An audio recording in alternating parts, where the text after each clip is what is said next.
Halo guys, kembali lagi dengan Jovi. Kali ini aku bersama dengan kesayanganku sing paling tenanan. Oke, nggak usah kenalin ya, biar satu persatu mereka memperkenalkan siapa sih sebelah kiriku dan sebelah kananku. Monggo mas kesayangku. Halo, saya kakaknya Yofi nomor 2. Ini kakak saya namanya Mas Anung. Pengawal Mbak Yofi. Masku juga ini semuanya ini mas-mas kesayanganku. Mereka ini ya yang selalu ada. Lalu ada kalau adiknya kesusahan, tapi kalau senang dia jalan sendiri. Oh iya, itulah adik ya kan. Kalau susah nyari mas-masnya, kalau senang ya hilang gitu. Jadi dulu itu di masa kecilku itu memang ya karena aku tuh kakaknya 2 ya, laki semua. Jadi mungkin tomboy itu tuh karena tumbuh dari melihat contoh-contoh masku itu, yang suka motor, yang suka apalah di bidang-bidang laki-laki. Jadi tuh tomboy itu melekat gitu loh. Hobinya motor, mancing, diving. Kalau Mas Anung apa? Tenis sama mancing. Salah satu hobi yang sama di kita berdua, aku dan Mas Ito itu ada satu itu apa? Renang. Tapi kenapa Mas? Tolong ceritakan Mas, kenapa kok terus dia orang renang? Jadi dia dari SD, kita berdua dari SD itu diikutin oleh orang tua kami di satu klub di Kota Semarang. Adikku ini adalah peloncat indah. Saya perenang. Cuman karena adik saya ini pernah terjadi eksiden di kepalanya, kena papan, makanya dia berhenti. Enggak toh. Eksiden toh. Enggak dibayar ibu karena ibu enggak tega. Bukan itu, kamu jangan membuka aib orang. Kan tapi masalahnya bukan karena apa-apa, karena ibu enggak tega. Karena kita arahnya waktu itu ke atlet. Jadi di pagi hari jam 7, sebelum jam 7 kita sekolah, jam 4:30 pagi kita bangun, kita ke tempat latihan, jam 6:30 kita selesai, jam 7 kita sekolah, pulang kita jam 2 siang, jam 5 sore kita masuk air lagi, sampai jam 10 malam. Itu tiap hari? Dan itu tiap hari, kecuali hari Minggu. Sabtu Minggu teman? Ya, Sabtu Minggu.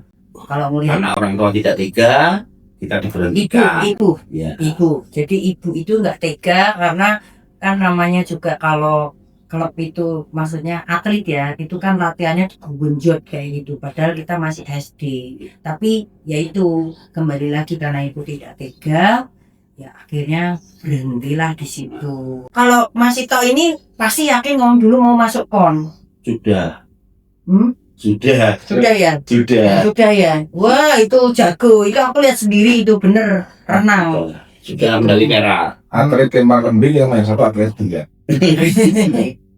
Itulah kalau Mas Anung ini hobi kesukaannya adalah aku dulu kecilnya suka piara ayam. Mas Anung itu nemenin kakakku almarhum untuk nembaki ayamku. Nah itu ya kan, karena saking banyaknya guys, ayam kate itu ada 50 ekor. Jadi kalau aku pulang sekolah, loh ayamku tuh kok tatu kabeh, jadi bolong-bolong gitu kan.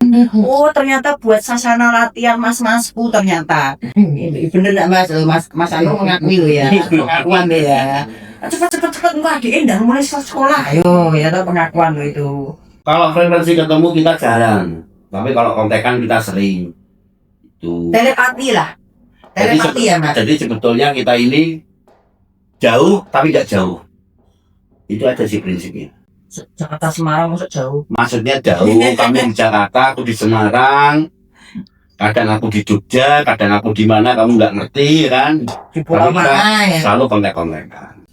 Momen paling mengesankan adalah dia ngikutin saya dari rumah kakek saya sampai Simpang 5 main video game. Kita jalan kaki loh.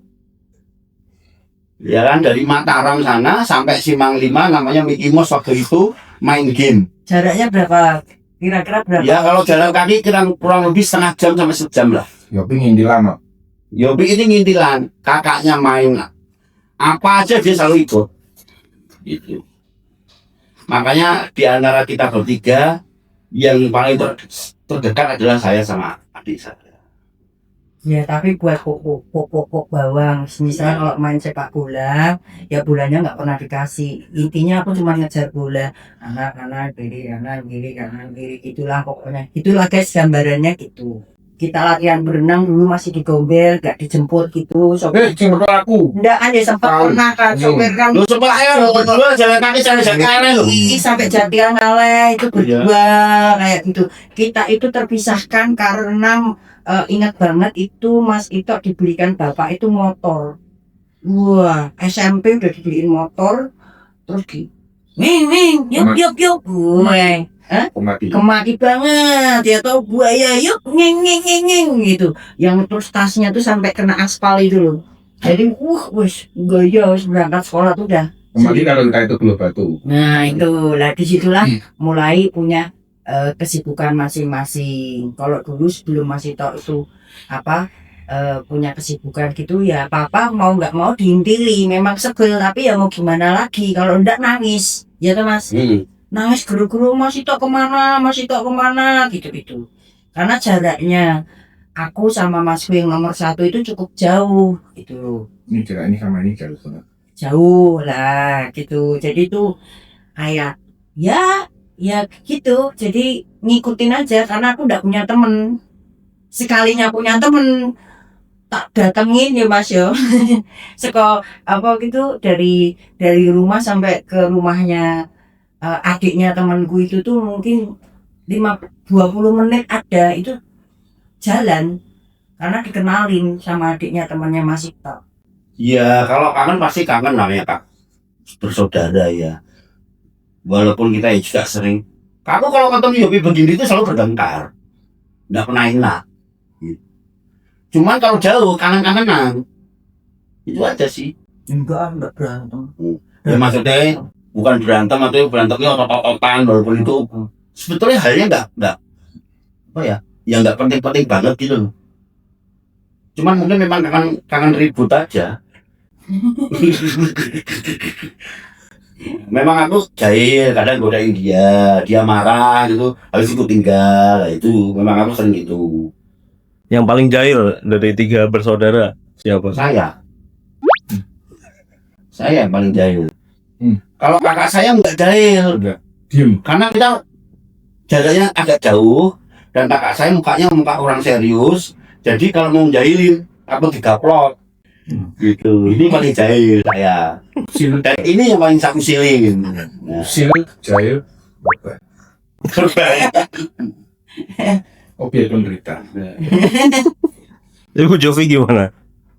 Dijailin? Dijailin gitu? Ya wis udah biasa aja. Ya terbiasa dari kecil. Dari kecil tuh ya udah biasa aja, cuman ya ndak ada nothing tulus aja, ya seneng aja. Kadang ya jengkel, ya gregeten, tapi ya enggak, ya udah gitu aja gitu. Kenapa kita bisa dekat seperti kakak beradik seperti ini? Karena dari kecil saya yang sekolah yang nganterin Mas Anung, yang jemput Mas Anung, sampai saya bertumbuh dewasa selalu apa-apa Mas Anung, sampai saya berantem pun waktu muda selalu ada Mas Anung. Gitu. Jadi Mas Anung sudah bagi kita sudah nggak seperti orang lain, gitu. Ya penggantinya kakak saya. Dan itu nggak berlaku dengan saya saja, almarhum ibu saya, adik saya, bahkan teman-teman adik saya pun menganggap Mas Anung adalah kakak saya. Kalau berapa tahun, tolong dihitung sendiri. 86. Saya dari SMP, adik saya dari SD, sekarang saya umur 50. 1986. Jadi itu Mas Anung itu bestinya Mas Andi almarhum. Ya. Dia pun merempel menjaga adik-adiknya, termasuk menjemput sekolah. Bahkan aku sudah punya anak itu juga pernah dijemput anak-anakku sama Mas Anung kayak gitu. Bahkan anaknya Mas Andi pun juga pernah dijemput Mas Anung sekolah. Ya intinya tuh kayak apa ya? Ya saling support Mas Anung juga ikut menjaga ibu saya. Iya, ibu pun kalau mau curhat pun ya kadang itu malah yang dipanggil nggak kita duluan, tapi Mas Anung dulu. Ini sini nenek gue ya. Nah, nanti Mas Anung menjabarkan ke kita Nah, berdua.